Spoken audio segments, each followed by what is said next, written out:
नमस्कार। आज हमारा टॉपिक है बैक्टीरियल कॉन्जुगेशन, बैक्टीरिया में होने वाला कॉन्जुगेशन। मैं doctor Prakash Chandra Sharma, department of geology, government college Ajmer. तो कॉन्जुगेशन की हम बात करें तो कॉन्जुगेशन का मतलब होता है transfer of genetic information by direct cell to cell contact, जो कि हमने पिछले टर्म पे देखा। इसको जोशुआ लेडरबर्ग और एडवर्ड एल टेटम ने 1946 में इसके बारे में बताया था। इन्होंने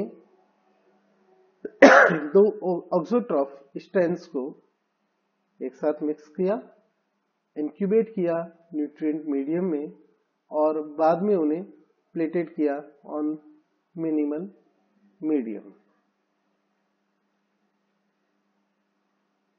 साथ ही साथ रिजल्ट सही सुनिश्चित हो सके, इसके लिए इन्होंने डबल और ट्रिपल ऑक्सोट्रॉफ्स का इस्तेमाल किया। जैसे कि जिस एग्जांपल की हम बात करें वो ट्रिपल ऑक्सोट्रॉफ है, जहां पर एक जो स्ट्रेन है उसे अपनी ग्रोथ के लिए बायोटिन, फिनाइल एलानिन और सिस्टीन की आवश्यकता है, जबकि दूसरे स्ट्रेन को थ्रियोनिन, ल्यूसिन और थायमिन की आवश्यकता है। जब इन्होंने वो स्ट्रेन जिसको बायोटिन, सिस्टीन, फिनाइलएलानिन इनकी आवश्यकता है जो माइनस में लिख रखे हैं, और दूसरा स्ट्रेन जिसमें थ्रियोनिन, ल्यूसिन इनकी आवश्यकता है जिनको माइनस में लिख रखे हैं, इन दोनों को एक साथ मिक्स किया तो इन्होंने देखा कि यदि हम मिनिमल न्यूट्रिएंट पे रखते हैं तो ऐसी स्थिति में एक प्रोटोट्रोपिक कॉलोनी डेवलप होती है जिनको इन 6 चीजों में से किसी की आवश्यकता नहीं है। इसका मतलब ये हुआ कि इन सेल्स ने दोनों के कैरेक्टर एक्वायर कर लिए हैं, दोनों की चीजें इसके अंदर आ गई हैं, जिसके कारण अब इन्हें किसी की आवश्यकता नहीं है। तो यहां पर इन्होंने क्या किया, बायोटिन, फिनाइलएलानिन, सिस्टीन का एक स्ट्रेन है, दूसरा स्ट्रेन जो है थ्रियोनिन, ल्यूसिन और थायमिन का, जब एक साथ मिक्स किया और इन्होंने मिनिमल जब न्यूट्रिएंट पे रखा, उसको ग्रोथ मीडियम पे रखा, मिनिमल मीडियम पे रखा, तो देखा कि एक कॉलोनी ऐसी है, एक प्लेट में जो मिक्सचर है वो ऐसा है जहां पर सेल्स को आवश्यकता नहीं है, बैक्टीरिया को आवश्यकता नहीं है, यानी कि बैक्टीरिया में दोनों प्रकार के लक्षण आ गए। और इसके पीछे रीजन ये है कि जो इससे रिलेटेड जीन है वो जीन यहाँ पर इसमें ट्रांसफर हुए। हालांकि टेटम ने ये नहीं बता पाए ये लोग कि ये डायरेक्टली फिजिकल कांटेक्ट से होता है। फिजिकल कांटेक्ट के बारे में जो जानकारी दी थी सबसे पहले वो बर्नार्ड डेविस ने 1950 में दी कि ऐसा फिजिकल कांटेक्ट में आने के कारण होता है। ये उन्होंने ई कोलाई के एक्सोट्रॉफ स्ट्रेन्स के ऊपर एक जो प्रयोग किया था उसके माध्यम से इन्होंने इस चीज को बताया। इस प्रयोग के अंदर इन्होंने यू आकार की एक ट्यूब का इस्तेमाल किया जो बीच में एक फ्रिटेड ग्लास फिल्टर से बंद थी, और इन्होंने यू आकार की उस ट्यूब के दोनों तरफ मीडियम भरा और दोनों तरफ दो अलग अलग ऑक्सोट्रॉफिक स्टेन्स इन्होंने यूज लिए। पहला जिसमें मेथियोनिन, थ्रियोनिन, मेथियोनिन की आवश्यकता होती है, और दूसरा ऐसा जिसमें थ्रियोनिन, ल्यूसिन और थायमिन की आवश्यकता होती है, जो मेथियोनिन प्लस है, ये मेथियोनिन नेगेटिव है। तो डिफरेंट ऑक्सोट्रॉफिक स्ट्रेन्स इन्होंने यूज किए। तो यहाँ ये फ्रिटेड जो ग्लास फिल्टर है वो ऐसा है जिससे मीडियम तो पास हो सकता है लेकिन बैक्टीरिया पास नहीं हो सकता। और यहाँ पर इन्होंने यहाँ अरेंजमेंट इस प्रकार का सक्शन का किया है कि ये मीडिया को एक तरफ से दूसरी तरफ आसानी से ये प्रेशर दे करके मिक्सिंग सुनिश्चित कर सके। तो यहाँ मीडिया की मिक्सिंग तो ये बहुत अच्छे से सुनिश्चित कर रहे हैं, लेकिन ये ग्लास फिल्टर लगे होने के कारण ये दोनों के दोनों जो बैक्टीरिया हैं वो एक दूसरे से मिल नहीं पा रहे। इन्होंने इस न्यूट्रिएंट के अंदर कुछ घंटे इन्हें रखा, प्लेस किया, और उसके बाद मिनिमल जो मीडिया है उसके ऊपर जब इन्होंने इसे प्लेट किया तो पाया कि यहाँ पर जैसा हम वहां पर कॉन्जुगेशन की देख रहे हैं, यानी कि आप ये कॉन्जुगेशन की प्रोसेस देख रहे हैं कि जो कैरेक्टर है वो दोनों में आ गया, वैसा यहाँ पर देखने को नहीं मिल रहा है, यानी कि कॉन्जुगेशन यहाँ नहीं हुआ। तो जब उन्होंने पाया कि कॉन्जुगेशन नहीं होने का जो कारण है, क्योंकि प्रयोग लगभग वैसा ही है जैसे लेडरबर्ग और टैटम ने किया, लेकिन यहाँ नहीं होने का जो कारण है वो ये है कि ये फ्रिटेड ग्लास बैक्टीरिया को एक दूसरे से मिलने से रोक रहा है, जिसके कारण फिजिकल कांटेक्ट नहीं स्थापित हो रहा और कॉन्जुगेशन नहीं हो रहा।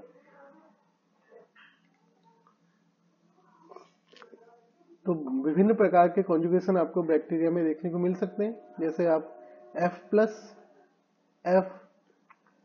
मैटिंग, ये फर्टिलिटी से रिलेटेड है तो इसलिए F काम मिल गया। तो 1952 में विलियम हैज ने डेमोन्स्ट्रेट किया कि जो जीन ट्रांसफर लेडरबर्ग और टेटम ने देखा वो पोलर था। पोलर का मतलब कि ऐसा नहीं कि दोनों बैक्टीरिया एक दूसरे को एक्सचेंज कर रहे हैं, एक से दूसरे में जीन ट्रांसफर हो रहा है, और जिसके अंदर एक्स्ट्रा क्रोमोसोमल F फैक्टर है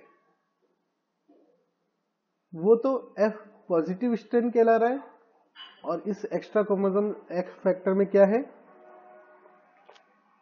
पिलस फॉर्मेशन और प्लाज्मिड ट्रांसफर के लिए आवश्यक जीन मौजूद है। तो दूसरा जो स्ट्रैंड जिसके अंदर ये एक्स्ट्रा क्रोमोसोमल F फैक्टर नहीं है, जिसमें पिलस फॉर्मेशन और प्लाज्मिड ट्रांसफर के जीन मौजूद हैं, वो F नेगेटिव स्ट्रैंड कहला रहा है।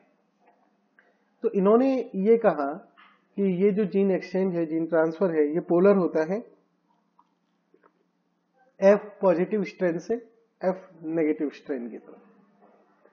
तो ये जो F फैक्टर है ये F पॉजिटिव में रिप्लिकेट होता है बाय रोलिंग सर्कल मैकेनिज्म, और इसके बाद इसकी एक जो कॉपी है वो F- या रेसिपिएंट में मूव कर जाती है। नाउ जो कॉपी मूव करी है वो अगेन F- में डबल स्ट्रैंडेड हो जाती है।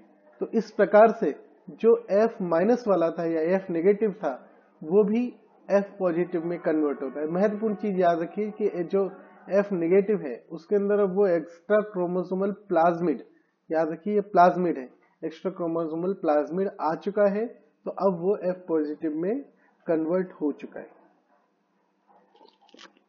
तो नटशेल में हम बात करें तो जब F+ से वो प्लाज्मिड रोलिंग सर्कल मैकेनिज्म से कॉपी हुआ और दूसरे में गया जो F नेगेटिव था, तो वहां वो प्लाज्मिड पहुंचने के बाद में दूसरा वाला जो F नेगेटिव था वो भी F पॉजिटिव में कन्वर्ट हो गया। तो ये आपको ग्राम नेगेटिव बैक्टीरिया जैसे ई कोलाई और अन्य में देखने को मिलेगा, साथ ही साथ ग्राम पॉजिटिव बैक्टीरिया जैसे बैसिलस, स्ट्रेप्टोकोकस, इंटेरोकोकस, स्टेफाइलोकोकस, स्ट्रेप्टोमाइसिटिस आदि के अंदर भी ये फिनोमिना आपको देखने को मिलेगा। दूसरा इंपॉर्टेंट जो कॉन्जुगेशन देखने को मिलता है वो है HFR। ये भी फर्टिलिटी से रिलेटेड है, लेकिन यहां बहुत इंपॉर्टेंट जो बात है वो ये है कि पिछले वाले में आपने देखा था कि जो F फैक्टर है वो प्लाज्मिड है, यहाँ पर F फैक्टर एपिसोम है। ये जो क्रोमोसोमल इसका जीनोम है उसी में इंटीग्रेटेड होता है, एपिसोम में। तो जो F फैक्टर है वो can integrate into bacterial chromosome, उसमें इंटीग्रेट हो सकता है विभिन्न जगहों पर by recombination between homologous insertion sequence present on the both plasmid and host chromosome. तो ये यहाँ पर जो प्लाज्मिड तो स्वतंत्र रूप से रह रहा है, ये एपिसोम है जो यानी कि प्लाज्मिड जैसा है बट इंटीग्रेट हो सकता है होस्ट क्रोमोसोम में, याद रखिए।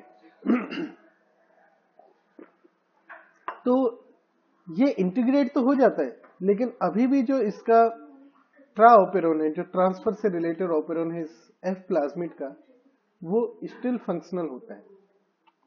बेसिकली ये प्लाज्मिड ही है जो कि इंटीग्रेट हो गया है बैक्टीरियल क्रोमोसोम में, तो अभी भी इसका जो ट्रांसफर वाला ऑपेरोन है वो एक्टिव है। तो इस कारण से ये प्लाज्मिड पिलाई का सिंथेसिस को डायरेक्ट कर सकता है, रोलिंग सर्कल रेप्लिकेशन कर सकता है और जेनेटिक मटेरियल का एफ रेसिपिएंट में ट्रांसफर कर सकता है।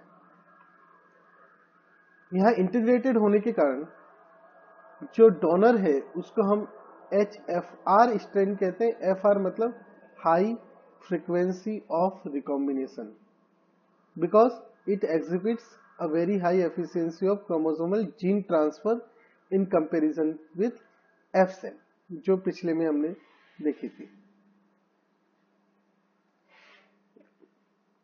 तो जो जीन ट्रांसफर है वो शुरुआत तब होता है जब F फैक्टर जो कि इंटीग्रेटेड है वो ट्रांसफर का जो ओरिजिन है, यानी कि ट्रा ऑपेरॉन का जो ओरिजिन है उसके साइट ऑफ ओरिजिन से निक होता है, कटता है, और यहां से ये कॉपी होता है और जो मूव करता है थ्रू पिलर्स और कॉन्जुगेशन ब्रिज के थ्रू डोनर और रेसिपिएंट से, यानी कि डोनर से मूव करेगा रेसिपिएंट में। क्योंकि यहां शुरुआत में एफ फैक्टर का केवल शुरुआती पार्ट ही जनरली ट्रांसफर होता है, तो जो रेसिपिएंट सेल है वो पूरी तरह से एफ पॉजिटिव सेल में नहीं बदल पाती, या ये कहें कि जैसा आपने एफ प्लस एफ माइनस में देखा था कि जो रेफिसेंट सेल है रेसिपिएंट वो एफ प्लस में कन्वर्ट हो रही है, यहाँ ऐसा नहीं हो रहा क्योंकि यहाँ पूरा क्रोमोसोम ट्रांसफर नहीं हो रहा। तो यहाँ इन दोनों में फर्क HFR और उसमें यही है कि वहां पर पूरा का पूरा जो एफ माइनस सेल थी वो कन्वर्ट होकर एफ प्लस हो रही है, जबकि यहाँ पर नहीं हो रही। इसका रीजन ये है कि एफ फैक्टर का कुछ पार्ट ही ट्रांसफर हो पाता है, पूरा क्रोमोसोम पार्ट ट्रांसफर नहीं हो पाता।